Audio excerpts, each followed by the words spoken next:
Olá, muito bom dia para você que nos acompanha na Pop TV em Sobradinho e também em Porto Alegre. A você que me ouve diretamente da Rádio Cultural FM no Rio Grande do Sul e em Santa Catarina ou nos acompanha nos canais do ICL no YouTube. Sejam todos muito bem-vindos e bem-vindas a mais um ICL Mercado e Investimentos.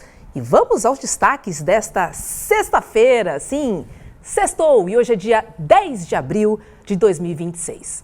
Vamos lá aos destaques. Olha, o Ibovespa, ele bateu mais um recorde ontem e o dólar chegou no menor valor, isso em 2 anos. A gente tem aqui o destaque no nosso portal, dentro da página de economia, dentro do iclnoticias.com.br. E daqui a pouquinho eu vou trazer os números do fechamento do mercado, tá bom? E o endividamento das famílias brasileiras que voltou a bater o recorde, hein? Olha, gente, ele já atinge mais de 80% dos lares. Olha, para ser exata, 80,4% das famílias. E ó, com crédito ainda mais caro e a renda pressionada, milhões de brasileiros, infelizmente, seguem no vermelho. Inclusive, está rolando uma enquete aqui no nosso chat sobre o endividamento e eu quero que você participe, tá? Nós queremos saber o seguinte: você, por acaso, está endividado? A gente tem 3 opções para você, tá? Não tenho nenhuma dívida, isso significa que você é um privilegiado, meu amigo. A segunda opção é sim, mas consigo pagar tudo. Eu quero dizer para você, então, que vai estar pela opção B, que você faz parte de uma pequena parcela da população que é conseguir quitar as suas dívidas. E a terceira opção diz sim, eu estou inadimplente. Como eu já disse aqui, 80,4% da população se encaixa aqui nessa opção C. Mas a gente quer saber o nosso chat, como é que você está, para a gente poder conversar um pouquinho mais sobre esse assunto com a economista e professora Carla Bene, e o resultado eu divulgo no final, tá?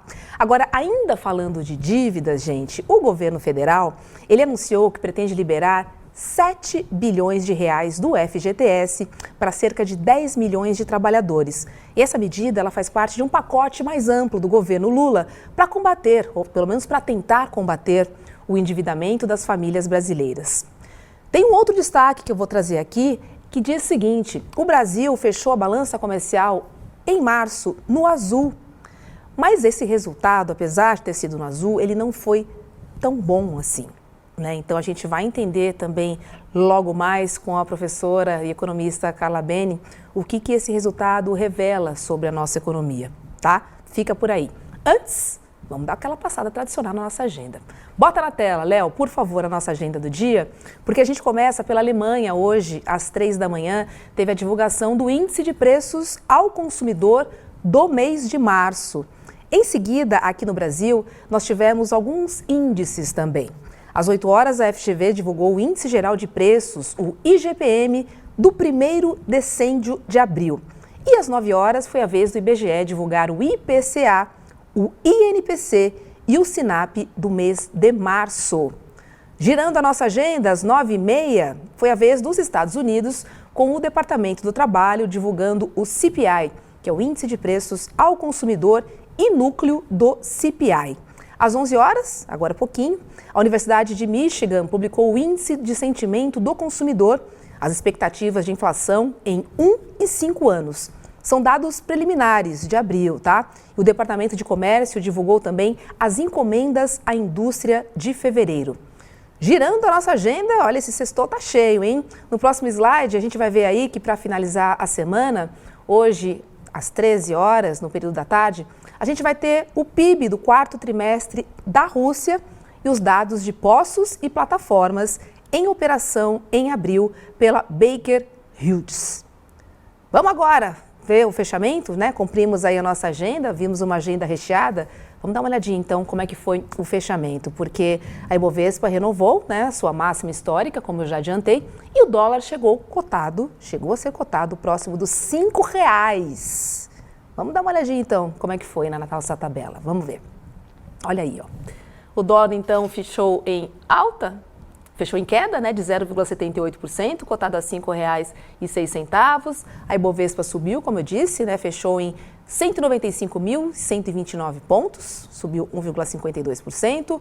O S&P ficou no patamar positivo também, com 0,62%. E a Nasdaq encerrou a quinta-feira em alta de 0,83%. Então vimos aí o dólar quase batendo ali os R$ 5,00, 5,06, bem baixo mesmo no dia de ontem. Agora sim, eu vou chamar a professora e economista Carla Bene para se juntar aqui ao nosso ICL Mercado e Investimentos. Oi, Carla, bom dia para você. Seja muito bem-vinda. Sextou. Bom dia, Roberta. Sextou. Vamos lá. Vamos lá, Carla. Vamos falar de um assunto que preocupa milhões de brasileiros, que é o endividamento das famílias. Carla, o Brasil acaba de bater o maior índice de endividamento familiar já registrado. Segundo a Confederação Nacional do Comércio, mais de 80% das famílias brasileiras estavam endividadas em março deste ano, superando então o recorde anterior e mantendo uma trajetória de alta que já dura alguns meses. É o cartão de crédito, tem o cheque especial, o carnê da loja, o consignado, o empréstimo pessoal, sem falar aí nas prestações do carro, da casa e outras situações que aparecem que a gente não tem como controlar. Ou seja, as dívidas estão tirando o sono de muitas famílias. Tá difícil botar a cabeça no travesseiro e dormir. A gente tem alguns números para trazer para você, para dividir essa preocupação aí na nossa tela. Bota aí, ó, por favor. Em março, chegou a 80,4%. Olha só, gente, a percepção do endividamento dos entrevistados, sendo que 29,6% têm dívidas já atrasadas, ou seja, são os inadimplentes. Agora, professora, mais de 80% das famílias endividadas, a gente vê esse número e ele assusta muito a gente, né? Mas a gente vê também que a inadimplência ela se manteve estável em relação a fevereiro. O que isso significa? Quer dizer, então, que a situação está sob controle ou existe uma bomba relógio aí, um tic-tac assombrando os brasileiros? Olha, essa questão do endividamento, ela é uma questão muito importante porque é o seguinte, qualquer um que tenha prestações a vencer é um endividado. Se paga dia, tá tudo bem, ou seja, por isso que você vê que tem uma certa estabilidade. Mas aqui eu colocaria alguns pontos de alerta, que é o seguinte, o brasileiro se acostumou com o parcelamento e ele se acostumou com uma forma muito profunda. O próprio varejo já oferece para ele no caixa, quer dividir em 6, quer dividir em 7 vezes, ele já oferece as parcelas. Esse é um outro ponto importante porque isso está ligado com a empresa que está endividada com o banco e deu as parcelas, os cartões, por exemplo, em garantia. Então, essa naturalidade de se parcelar tudo, com influencers dizendo que se não parcelar a gente não consegue ter nada, é esse reflexo. Então, eu deixaria esse alerta, Roberta, porque esse percentual é muito elevado. Quando você vive com a água aqui, isso daqui é muito perigoso. Outro ponto é a inadimplência. Você tem parcelas em aberto não pagas, aí é o famoso nome sujo. Aqui está o grande problema, porque a inadimplência, repare que já tivemos o programa Desenrola, todo ano tem feirão do Limpa Nome e isso volta. Então nós temos problemas estruturais bem mais fortes, isso é um grande problema. Carla, existe um perfil específico de quem está mais vulnerável nesse cenário que você comentou para a gente? A gente consegue fazer um recorte dessas famílias? Olha, a gente tem as famílias de 1, 2, 3, 4 salários mínimos, que elas vão ter uma vulnerabilidade maior. Mas a gente tem que tomar cuidado para não direcionar só isso, porque famílias que recebem mais de 10 salários mínimos também tem um grau de endividamento. Então, aqui a gente entra com a necessidade e o outro lado, digamos assim, uma vida instagramável. Então, eu acho que esses dois núcleos, eles se encontram quando você gasta mais do que você ganha. Essa daí é a raiz do problema. E somado a uma coisa muito importante, que é o custo dos juros no país. O Brasil tem um grande problema com a taxa de juros. Peguei o último relatório para a gente ter ideia do que é o último relatório pelo Banco Central. Quanto custa, Roberta, você dividir o cartão? A fatura vem e você fala, eu não consigo pagar, eu vou dividir, eu vou entrar no rotativo do cartão. Ela custa 436% ao ano. Uau. Isso dá entre 12% a 15% ao mês, que é justamente o primeiro item da inadimplência das famílias, porque o cartão de crédito é, digamos assim, o crédito mais fácil para você pegar e é o mais caro. Nossa, Carla, então a minha próxima pergunta é sobre educação financeira, porque eu quero te pedir uma ordem de prioridade na hora da gente organizar essas dívidas para poder pagar essas contas. Por onde começar, então? Onde dói menos? Eu diria que a conversa precisa começar primeiro em nenhuma conta. Primeiro, a conversa com todos que habitam a mesma casa.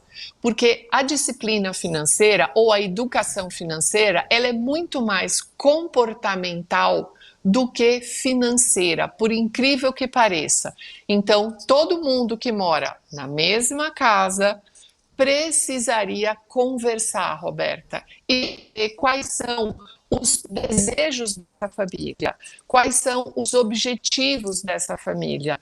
E isso pode ser muito simples, um papel, uma caneta e uma lista de tudo que você tem a pagar na geladeira pode resolver muito o problema das famílias. Pois é. Agora a gente vai trazer aqui uma notícia que pode dar um pequeno fôlego, né, nas contas de milhões de brasileiros. É que o governo federal ele pretende liberar 7 bilhões de reais do FGTS que estavam retidos indevidamente pela Caixa Econômica Federal. Isso após as falhas na aplicação das regras do saque aniversário. Essa medida ela deve beneficiar cerca de 10 milhões de trabalhadores. E, além disso, o governo estuda permitir o uso do FGTS como garantia em empréstimos, com o objetivo de reduzir, então, os juros e aliviar o peso das parcelas no bolso do trabalhador. Então, Carla, o governo quer permitir, né, então, que o FGTS, incluindo aí os 40% de multa rescisória, que ele sirva como garantia de crédito. Agora, isso de fato vai reduzir os juros que o trabalhador paga ou o efeito prático é bem limitado? Eu tenho sérias restrições a essa ferramenta de se utilizar o FGTS, que é uma garantia para o desemprego do trabalhador, para ele antecipar isso e resolver um problema hoje. Isso é uma do futuro para o presente. E esse é um modelo que é muito comum, todos os governos fazem isso. Na dúvida, quando dá algum problema, ele libera uma parcela do FGTS antecipada. E isso daí é um problema para o trabalhador, porque numa emergência ele passa a não ter isso. Aí a minha pergunta que fica é a seguinte: eu vou liberar o uso do FGTS, mas não há nenhuma ferramenta que regule as taxas abusivas. Então você imagina a transferência que nós vamos ter de renda. O FGTS do trabalhador vai para pagar 15% ao mês de rotativo de cartão de crédito? Como é que a gente não trabalha a causa do problema? Porque as instituições financeiras, elas dão limites acima do que as pessoas podem suportar e cobram taxas abusivas. Isso daí, dessa forma, eu estou apenas traduzindo e trazendo um dreno financeiro da vida das pessoas para o sistema financeiro. Eu acho isso muito problemático. Não, e a gente não mexe na raiz, né, do problema, a gente não fala sobre os lucros exorbitantes dos bancos, né, o custo de crédito no Brasil. Então a gente tem aquela sensação de que estamos enxugando gelo. Isso. E a gente também precisa entender o seguinte, Roberta: tem alguns assuntos que são espinhosos, são ruins de serem ditos, mas se nós não tivermos uma combinação entre o setor financeiro, o governo e a sociedade civil, as pessoas precisam se conscientizar das suas limitações financeiras. Essa vida de gastar como se não houvesse amanhã, ela é um problema. Isso foi captado nas últimas pesquisas. 80% da população brasileira acredita que dinheiro é para gastar. E esse é um dado seríssimo quando a gente pega. Por quê? Porque o planejamento financeiro é aquele que te dá uma reserva de emergência, que faz com que você consiga respirar numa necessidade, e o dinheiro serve para você poder dizer não. Essa é uma frase muito importante para que a gente entenda. O dinheiro não serve para você ter 100 pares de sapato, nós não somos centopeias, a gente precisa de dinheiro para uma emergência.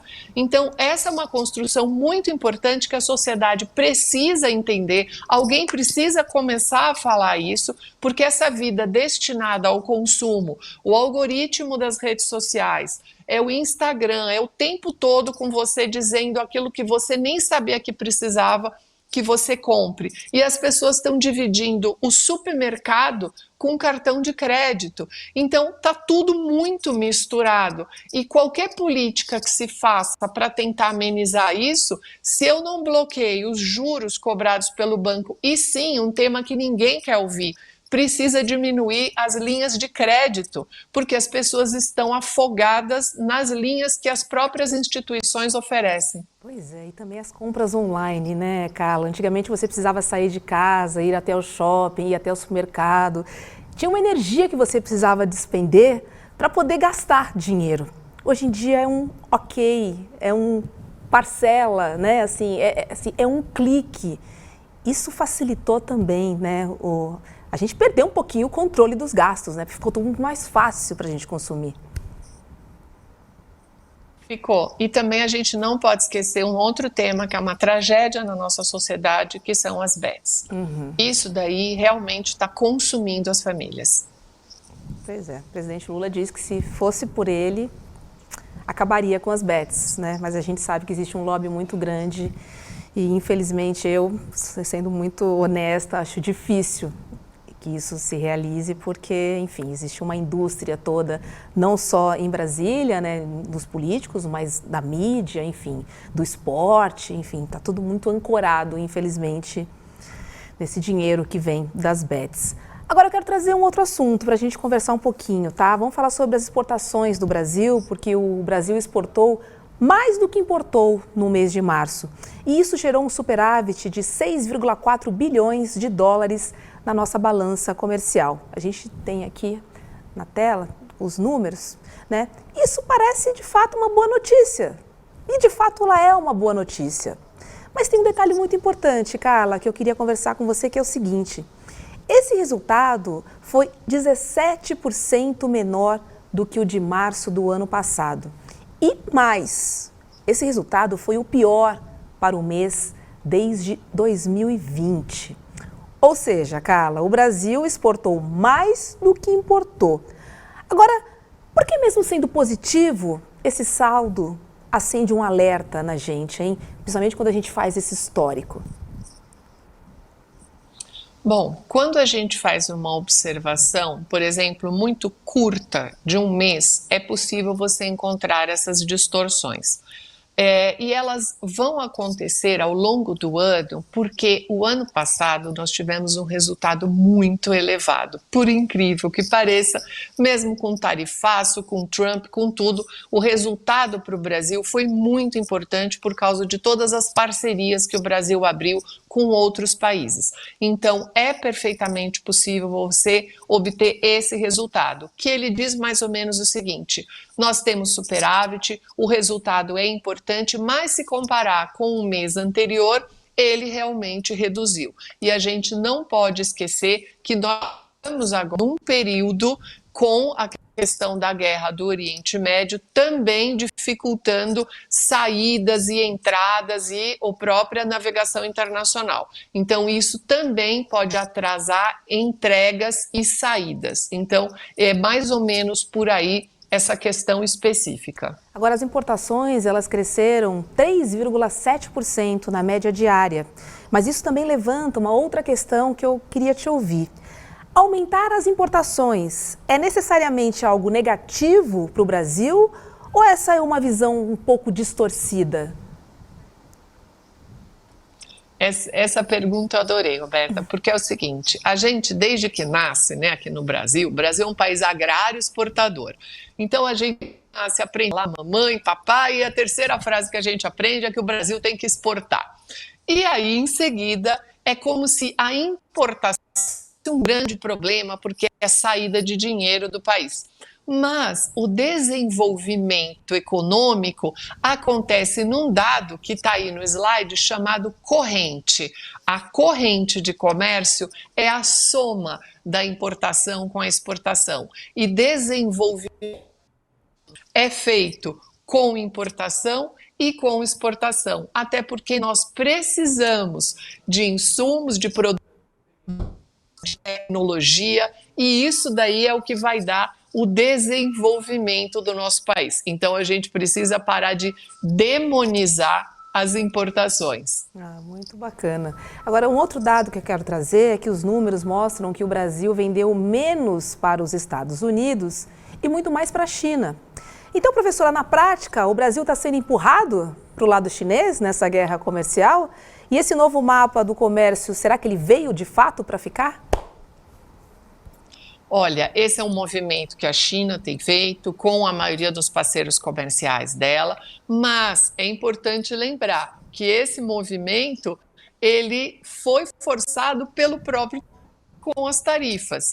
Então, do momento em que você aumenta a alíquota de importação, isso acaba provocando o quê? Um olhar para outros países, para novos mercados, e isso daí fez com que os Estados Unidos caíssem aí, digamos assim, na nossa estatística, porque sempre era China, recentemente China, Estados Unidos, agora você vê a União Europeia passando Estados Unidos, então isso na verdade foi provocado pelo próprio governo americano. Pois é, então ele acabou empurrando, né, o Brasil e diversos outros países também para, enfim, aumentar as relações de comércio com a China. Que baita revés, né, Carla? Que baita revés. Se a gente for somar aí o conflito do Irã, olha, esse governo de Donald Trump tem sido difícil, inclusive para os seus apoiadores. Exatamente, o Trump tem feito um trabalho enorme contra o país dele. É impressionante. Agora, Carla, a gente colocou no nosso chat, que é uma pergunta para a nossa audiência, a gente perguntou se eles estão endividados, né? A gente trouxe os dados aqui do Brasil e ali, o nosso chat, olha, a gente não tá tão ruim assim, viu? Porque, olha, 36% da nossa comunidade não tem dívida nenhuma. Que beleza! Fico muito feliz por vocês. E 40% está dizendo que tem dívidas, mas está conseguindo pagar tudo. Está no 0 a 0 ali, está conseguindo dormir. Mas aí no nosso chat também, Carla, está dizendo que 25% estão inadimplentes. É interessante a gente sentir o termômetro também da nossa audiência, né? Principalmente com os dados que a gente trouxe agora no começo do programa, né, Carla? Sim, fiquei super feliz com esse resultado, ele é muito importante e a gente tem que procurar sair das estatísticas, digamos assim, né? É verdade. Muito bem, comunidade, ficamos felizes aqui em saber que vocês estão cumprindo aqui com seus deveres, sem dívida nenhuma e uma pequena parte aí endividada. Mas, como disse a Carla, temos algumas dicas importantes, que é aprender em casa, combinar todo mundo a dizer não e resistir às tentações do dia a dia. O inesperado ele acontece, a gente tem que ter uma reservinha ali de emergência, mas tem muita coisa que a gente pode evitar. Eu me coloco nessa turma aí, viu? Porque às vezes eu me empolgo, sou ansiosa, dou um ok e não podia ter dado aquele ok. Então vamos ter mais atenção e cuidar bem do nosso dinheirinho, né? Carla, Beni, obrigada por participar conosco essa semana toda aqui do Mercado Investimentos. Semana que vem tem mais, que a Débora só volta na outra semana. Então vou te desejar um ótimo final de semana, viu? Aproveite bastante. Obrigada, bom final de semana a todos e minha última dica, o dinheiro é feito para te dar paz, não para infernizar a sua vida. Nossa, Bom botar final a de cabeça no semana a travesseiro e todos. dormir é fundamental. Beijo pra você, querida. Olha Beijão, só, tchau, tchau. comunidade, ontem eu assisti a pré-estreia do novo documentário original do CL e eu quero reforçar o convite para você. Tá muito bacana esse documentário para você não perder a exibição internacional que vai acontecer no domingo agora, dia 12 de abril, às 8 horas da noite, tá? Dos mesmos criadores de Vai Pra Cuba, Eduardo, Vai Pra Argentina, Carajo. Vem aí então mais uma super mega produção internacional do ICL, que é o Vai Pra China, Eduardo. Olha que bacana, muito bacana esse documentário, que tá incrível, tá? E vai revelar o que poucos mostram, que são outras possibilidades de organização e colaboração, minha gente. Pensando não só no presente, que já está acontecendo hoje na China, como também no futuro. Vou dar um spoilerzinho aqui, né? A gente fala muito que a tecnologia tira o emprego das pessoas. E nesse documentário você vai ver que ela também gera empregos também, né? A gente tem que tentar se adaptar a esses discursos que tentam colar na gente. A tecnologia, ela está aí para jogar a nosso favor, né? Então, o documentário traz esse ponto que eu achei muito interessante. Então, o que eu posso dizer a você é, não perca essa estreia, tá demais o documentário, no domingo, dia 12 de abril, às 8 horas da noite. Mas para poder curtir, você sabe que precisa garantir a sua poltroninha. Mesmo que seja na sua casa, você tem que garantir a poltrona, né? E a pipoca também. Então, corre lá em iclmercado.com.br, iclmercado.com.br, é domingo agora, dia 12, Vai Pra China, Eduardo. Cara, tá muito legal, viu? É a sugestão aqui do nosso ICL Mercado Investimentos. Vamos entregar então para o andar de cima? Vem aí, Rolê ICL. Olha só, Sara Hara, Guga Noblar e William De Luca agora invadindo a nossa programação. Um beijo para você, um ótimo final de semana. E segunda-feira eu tô de volta. Em primeira mão para vocês agora, cenas do nosso próximo documentário Vai Pra China, Eduardo. Supercomputação, inteligência artificial, Big Data, são termos que parecem ficção científica, mas na China, você os vê funcionando na sua frente. A tecnologia não está trancada em laboratórios, ela está na rua, materializada em satélites que competem com os gigantes do setor aeroespacial americano, em robôs que salvam vidas e em drones que entregam até a sua comida. Quer assistir o filme completo, em primeira mão e gratuito? Então não perde a estreia. 12 de abril, às 8 horas da noite. Se inscreve e chama todo mundo para assistir também. Você sabia que todos os nossos programas estão no Spotify? A notícia não pode parar e agora você pode acompanhar todos os nossos programas onde e quando quiser. Siga nossos canais no Spotify e tenha acesso ao Chico Pinheiro Entrevista, Desperta ICL, Rolê e muito mais. ICL no Spotify. Informação que te acompanha.